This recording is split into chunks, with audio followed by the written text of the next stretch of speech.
Mister Teja, अब तो आपकी बेटी भी घर आ गई है, अब आप परेशान क्यों हैं? नहीं न्यायचंद, विजय को मेरे यहाँ डबल चोट पहुंची है।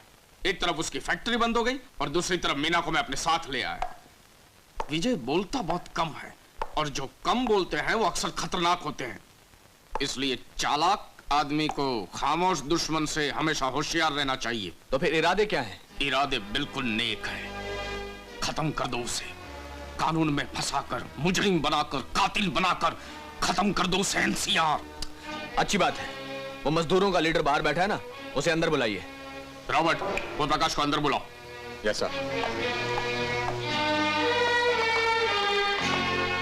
राम राम साहब। बैठो प्रकाश। शुक्रिया। लिखो भाई। क्या?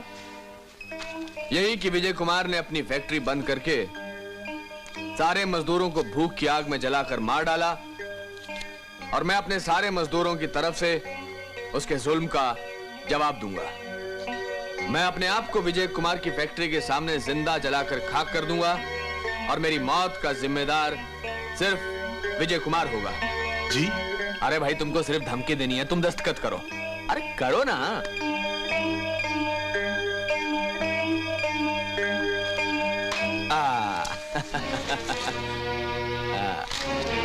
ये लीजिए।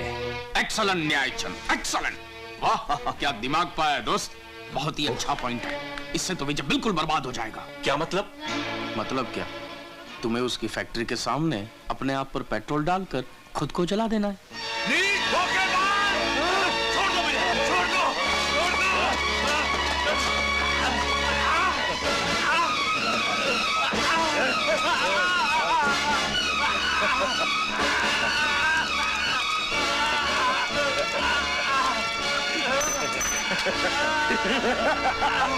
जिस तरह हमारे लीडर को जला, उसी तरह हम विजय कुमार को जिंदा जला देंगे।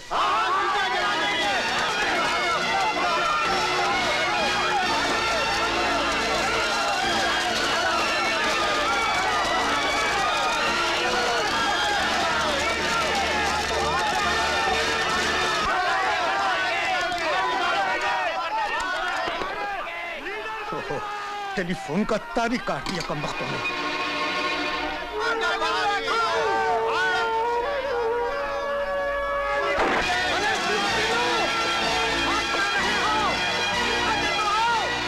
जब तक मैं जिंदा हूं, मेरे बेटे को कोई छू भी नहीं सकता। आओ दिनू काका, दिनू काका, दिनू काका, क्या कर रहे हैं आप? दिनू काका, यूनियन के लीडर ने पेट्रोल डाल के खुदकुशी कर ली। उसका बदला लेने के लिए मजदूर आपको जिंदा जलाने आए हैं।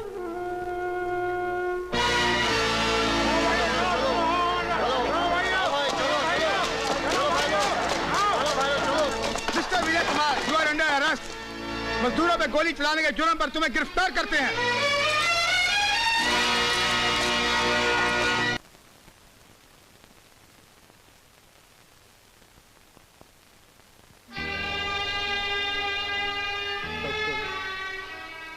पुलिस को बुलाइए। मैं बयान देना चाहता हूँ। मजदूरों पे गोली मैंने चलाई थी। गलत फहमी की वजह से विजय कुमार को गिरफ्तार कर लिया गया है। डॉक्टर, मुझे और थोड़ी देर के लिए जिंदगी दे दो। मुझे विजय कुमार को बचाना मैंने किया। डॉक्टर, भगवान के लिए पुलिस के आने तक मुझे बचा लीजिए। यस मिस्टर तेजा, वो बुड्ढा बोल रहा था कि विजय बेकसूर है और पब्लिक पर उसी ने गोली चलाई, विजय ने नहीं। अभी अच्छा हुआ कि मैंने उसको चुप करा दिया है, वरना वो पुलिस को बुलाकर अपना बयान लिखवाना चाहता था। नो प्रॉब्लम, ये मेरी बेटी है, कुछ नहीं होगा। खैर छोड़ो, वो बूढ़ा पुलिस के सामने अपनी जबान न खोले। उसकी जबान पर मौत का ताला लगा दो। मौत का ताला?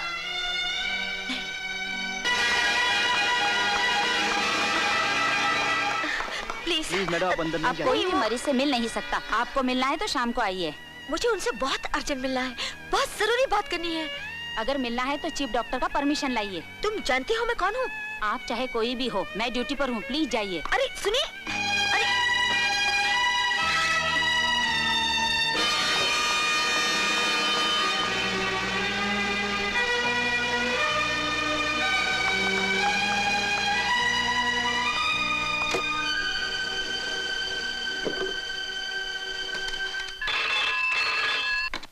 Hello hello, is that Harilal hospital? Yes, Harilal hospital. आपके हॉस्पिटल में 4th फ्लोर पर बॉम्ब रखा हुआ है। बॉम्ब? और अब से 20 मिनट के बाद वो ब्लास्ट हो जाएगा।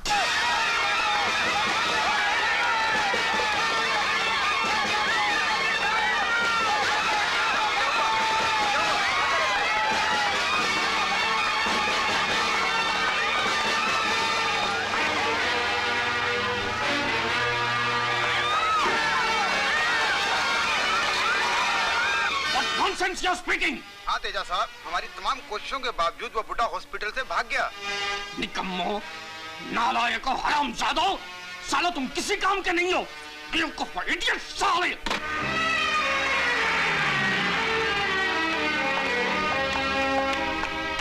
ठहरो, तुम कहाँ जाना चाहती हो? मैं तुम लोगों से मिलने आई हूँ, लेकिन इस घर में रहने वाले तुमसे मिलना नहीं चाहते। हर एक तुमसे नफरत करता है, क्योंकि तुम उस शैतान और जालिम की बेटी हो जिसने इस घर में रहने वाले हर एक की जिंदगी बर्बाद की है, सबके जीवन में जहर घोला है। लेकिन ये कौन से धर्म, ये कौन से कानून में लिखा है कि एक जालिम इंसान की बेटी भी जालिम होती है? एक कातिल की बेटी से भी वैसी नफरत करो जैसे कातिल से करते हो। हर इंसान अपने कर्मों से पहचाना जाता है, अपने बाप के कर्मों से नहीं। अगर तुम जिस इंसान की बेटी हो उसकी परछाई से पाप टपकता है, तुम भी तो उसकी औलाद हो। हाँ, मगर वो औलाद सारी जिंदगी अपने बाप की पाप वाली परछाई से दूर रही है। गरीबी में तड़प तड़प कर जान देने वाली अपनी माँ के साये में पलकर बड़ी हुई है। खैर, मैं तुमसे कोई प्यार और हमदर्दी की भीख मांगने नहीं आई हूँ, बल्कि तुम्हें तुम्हारी अमानत सौंपने आई हूँ। ये रही तुम्हारी अमानत। ये तो मेरे दादाजी हैं। हाँ, तुम्हारे दादाजी हैं, जिन्हें मेरा जालिम बाप मार डालना चाहता था, मगर मैं इन्हें अपनी जान पर खेलकर बचा कर लाई हूँ। जाओ, अपने दादाजी को संभालो।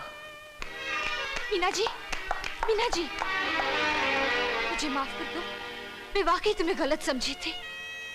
सुना था कि कीचड़ में कवल उगता है, लेकिन आज मैंने देखा है कि पाप की कीचड़ में पुण्य का खूबसूरत गुलाब भी खिलता है। प्लीज मुझे माफ कर दो। माफ किया। आइंदा सर भले ही तोड़ देना, लेकिन किसी का दिल मत तोड़ना। चलो, इन्हें किसी सुरक्षित जगह छुपा देते हैं। हाँ, जल्दी चलो। चलो। अबे ओ 20 साल पुराने बेईमान सब इंस्पेक्टर तेजा, पहचाना मुझे? याद आया मैं कौन हूँ? बशीर? हाँ, बशीर, जिसकी हथेली के कागज पर मुकद्दर के लिखने वाले ने जमाने भर की ठोकरें लिख दी और आखिर में तेरी मौत। 23 साल से मैं अपने दिल के जख्मों से खिलौनों की तरह खेलता आया हूँ। 23 साल से तेरे गुनाहों के राज को अपने कलेजे में लेके घूम रहा हूँ, सिर्फ एक तमन्ना पर कि एक दिन तेरी तबाही, तेरी बर्बादी और तेरी मौत अपनी आंखों से देखूंगा। और आज वो दिन आ गया है।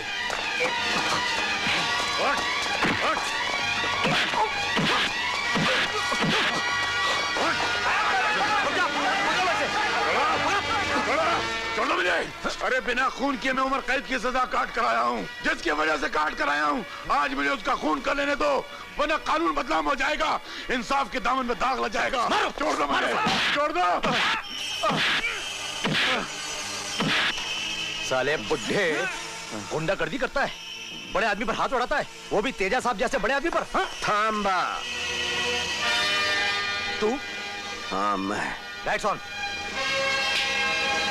गुंडागर्दी, खून खराबा, बेगुनाहों का कत्ल, सुना था बाहर गुंडों के अड्डों पे होता है जी। आज देख रहा हूँ पुलिस स्टेशन में हो रहा है, पुलिस वालों के हाथों से हो रहा है जी। बात इज दैट। देख, ज्यादा होशियारी मत दिखा, नहीं तो इतनी मुद्दत के लिए अंदर कर दूंगा कि बाहर निकलना मुश्किल हो जाएगा, समझा?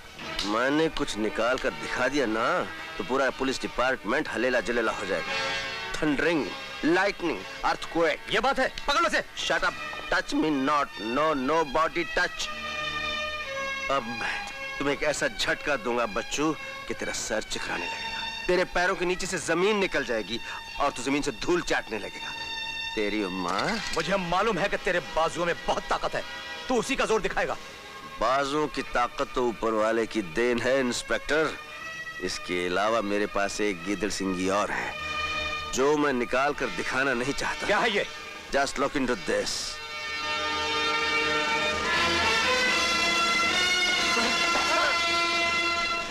बड़े दुख और शर्म की बात है, वर्दी पुलिस की पहन रखी है और वफादारी उन लुच्चे लफंगे मुजरिमों की करते हो। सुधरने की कोशिश करो inspector Ishwarnath, be a good officer. आइए बशीर मियां, क्या हालत बना दी है। आइए।